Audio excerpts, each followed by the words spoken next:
नमस्ते। स्वागत है आपका शरत चंद्र चट्टोपाध्याय के समर उपन्यास परिणीता की इस श्रृंखला में। पिछले भाग में आपने देखा कि शेखर और ललिता के रिश्ते अब शब्दों से परे एक गहराई में उतर चुके थे। अब इस भाग में कहानी और गहरी होती है, जहां भावनाओं और समाज की परंपराओं के बीच नया संघर्ष सामने आता है। 2-3 महीने बाद की बात है। नवीन चंद्र अपनी बैठक में हिसाब किताब देख रहे थे कि इतने में गुरुचरण उदास चेहरा लिए भीतर आए। वे जमीन पर बैठना ही चाहते थे कि नवीन बाबू अचानक गुस्से से चिल्लाए, नहीं नहीं, वहां मत बैठो, उस चौकी पर जाकर बैठो, मैं इस समय नहा नहीं सकता। तुम्हारा तो क्या है, तुमने तो अपनी जात छोड़ दी, लेकिन मुझे तो अपने धर्म की चिंता करनी है। असल में 3-4 दिन पहले ही गुरुचरण बाबू दीक्षा लेकर ब्रह्म समाज में शामिल हो चुके थे। यह समाचार कई लोगों से सुनकर आज नवीन चंद्र तक पहुंचा था। गुस्से से भरकर वे बोले, क्यों किया तुमने ऐसा काम? गुरुचरण ने धीमे स्वर में कहा, उस समय मुझे यही सही लगा दादा। 2 ही रास्ते थे, या तो गले में फंदा डालकर आत्महत्या कर लेता या फिर ब्रह्म समाजी हो जाता। आत्महत्या करने से तो बेहतर यही था कि ब्रह्म समाज स्वीकार कर लूं, इसलिए ब्रह्म समाजी हो गया। नवीन चंद्र क्रोध से गरज उठे, बहुत अच्छा किया, अपने गले में फंदा नहीं डाला, लेकिन हम सबके गले में डाल दिया। जाओ अब यहाँ से, और अपना काला मुंह हमें कभी मत दिखाना। उनके नथुने गुस्से से फड़कने लगे। गुरुचरण आंसू पोंछते हुए बैठक से बाहर निकल आए। गुरुचरण को घर से बाहर निकाल देने पर भी नवीन चंद्र का गुस्सा शांत नहीं हुआ। उन्होंने तुरंत मजदूर बुलाकर आदेश दिया कि दोनों घरों की छतों के बीच एक ऊंची दीवार खड़ी कर दी जाए, ताकि एक घर से दूसरे घर जाने का रास्ता बिल्कुल बंद हो जाए। इधर कलकत्ता से बहुत दूर किसी शहर में जब भुवनेश्वरी को पत्र के माध्यम से यह समाचार मिला तो उनकी आंखों में आंसू आ गए। वे रोते हुए बोली, अगर मैं इस बार भी ललिता को अपने साथ ले आती तो जैसे तैसे मैं ही उसका विवाह कर देती। मैं तो सचमुच यही समझी थी कि ललिता के हाथ पीले होने वाले हैं, इसलिए गुरुचरण से नहीं भेज रहे हैं। शेखर ने माँ की ओर देखते हुए कहा, ठीक है माँ, अगर यही बात है तो आप घर लौटकर ललिता की शादी अपने हाथों से करा दीजिएगा। उसके मामा ब्रह्म समाजी हुए हैं, लेकिन वह तो नहीं हुई। भुवनेश्वरी सोच में पड़ गई, बोली, मुझे तो यह करने में खुशी होगी, लेकिन तेरे बाबूजी का स्वभाव बहुत कट्टर है, वे इस मामले में कभी राजी नहीं होंगे, बल्कि यह भी हो सकता है कि वह हमें उनसे मिलने तक न दे। शेखर को भी इस बात का अंदेशा था। वह उठकर वहां से चला गया, लेकिन यह विचार उसके मन से नहीं गया। उस शहर में अब उसका मन बिल्कुल नहीं लगा। 2-3 दिन बाद एक शाम वह माँ से बोला, माँ अब घर चलो, अब यहाँ मन नहीं लग रहा है। भुवनेश्वरी तुरंत सहमत हो गई। कलकत्ता लौटकर जब वे घर पहुंचे तो देखा कि दोनों घरों के बीच का रास्ता बंद कर दिया गया है। जहां पहले एक दूसरे के घर जाया जाता था, वहां अब छत पर ऊंची दीवार खड़ी है। दोनों समझ गए कि नवीन चंद्र की यही इच्छा है कि गुरुचरण और उनके परिवार से कोई संबंध न रखा जाए। रात के खाने के समय भुवनेश्वरी ने शेखर से कहा, ऐसा लगता है कि ललिता की सगाई गिरिंद्र से होने वाली है। शेखर का हाथ थम गया। उसने चौंक कर पूछा, तुमसे किसने कहा माँ? भुवनेश्वरी बोली, ललिता की मामी ने। दिन में जब तेरे बाबूजी सो गए थे तब मैं उनके घर गई थी। ललिता तो रो रो कर अपनी आंखें सुझा चुकी है। सब भाग्य की बात है बेटा, वैसे गिरिंद्र भी बुरा लड़का नहीं है, पैसे वाला है, ललिता को कोई कष्ट नहीं होगा। यह सुनकर शेखर की भूख मर गई। अगले दिन शाम को वह टहलने निकला। जब वह गुरुचरण के घर के पास पहुंचा तो बैठक से हंसी ठिठोली की आवाज आई। वह भीतर गया। उसे देखकर सब चुप हो गए। वह तख्त के किनारे बैठ गया और मुस्कुराकर बोला, क्या बात है, मेरे आते ही सब चुप क्यों हो गए? गुरुचरण ने कुछ कहा जो शायद किसी ने नहीं सुना। माहौल हल्का करने के लिए शेखर ने ही बातें शुरू कर दी। माँ के साथ किस किस जगह गया, वहाँ की हवा कैसी थी वगैरह। थोड़ी देर बाद उठते हुए उसने पूछा, और चाचा जी बाकी सब अच्छे हैं ना? गुरुचरण चुप रहे। शेखर उठने लगा। तभी गुरुचरण बोले, बेटा हमें बिल्कुल मत छोड़ देना, बीच बीच में आकर हालचाल पूछ लिया करना। शेखर कुछ कहता, इससे पहले ही भीतर से उनकी पत्नी के रोने की आवाज आई। शेखर रसोई से आंगन की ओर जा रहा था कि उसकी नजर दरवाजे की ओर में खड़ी ललिता पर पड़ी। ललिता सामने आई।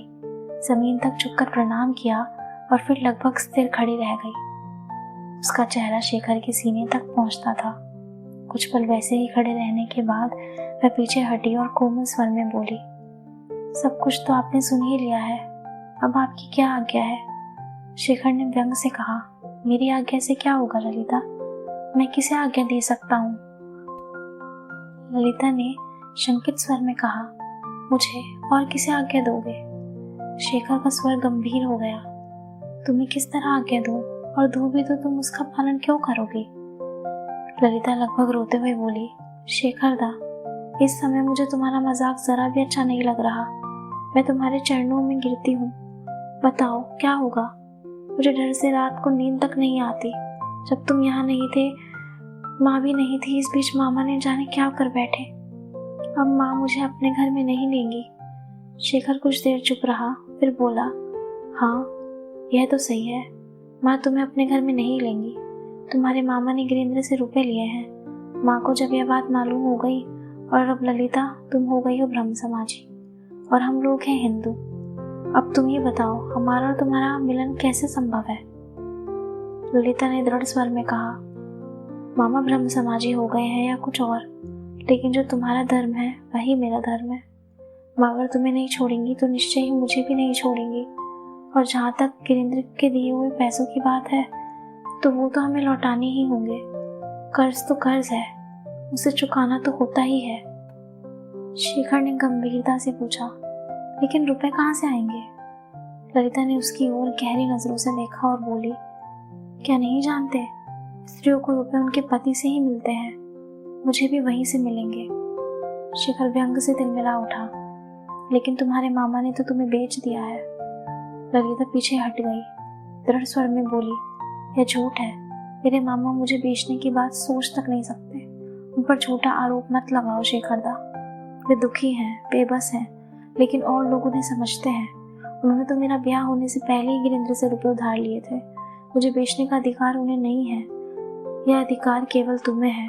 और शेखर दा, अगर तुम चाहो तो मुझे बेच भी सकते हो। ये कहकर वह बिना उत्तर की प्रतीक्षा किए तेजी से चली गई। उसके जाने के बाद शेखर सन्न रह गया। भीतर ही भीतर उसे क्रोध भी आया, ललिता पर कम, खुद पर ज्यादा।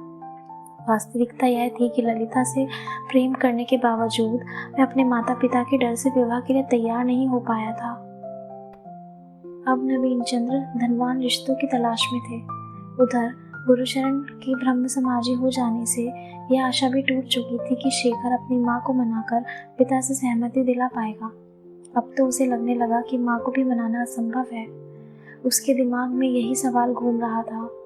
ललिता का रिश्ता गिरिंद्र से तय हो रहा है, लेकिन यह ललिता जिसने मन से उसे ही अपना पति मान लिया है, क्या सचमुच गिरिंद्र से विवाह के लिए तैयार हो जाएगी? अगर उसने इनकार किया तो सब कारण पूछेंगे, और यदि उसने सच्चाई उजागर कर दी तो शेखर समाज में अपना मुंह कैसे दिखाएगा? इन विचारों से उसकी नींद हराम हो गई। ललिता से विवाह संभव मानकर उसने मन ही मन उसे छोड़ तो दिया था, लेकिन शुरुआती दिनों में वह बहुत डरा रहता था कि कहीं ललिता अचानक आकर सब कुछ प्रकट न कर दे।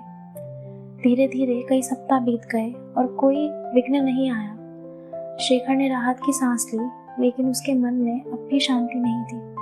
हर समय ख्याल आता कि सचमुच ललिता अब हमेशा के लिए चुप रहेगी। इसी तरह एक महीना और गुजर गया। एक दिन बातचीत में भुवनेश्वरी ने उससे कहा, क्यों रे शेखर, तूने ललिता को देखा है क्या? शेखर बोला, नहीं माँ, क्यों, क्या हुआ? भुवनेश्वरी की आंखें भर आई। वे बोली, मैंने भी उसे 2 महीने बाद देखा है। देखकर दंग रह गई। लड़की बिल्कुल सूख गई है। चेहरा ऐसा हो गया है जैसे 14 की न होकर 24 की लग रही हो। मैली सी धोती, जगह जगह पैबंद लगे हुए। मैंने पूछा, तेरे पास धोती नहीं है बेटी? तो बोली, है माँ, बदलने का समय नहीं मिला। बेटा, कसूर तो मेरा ही है।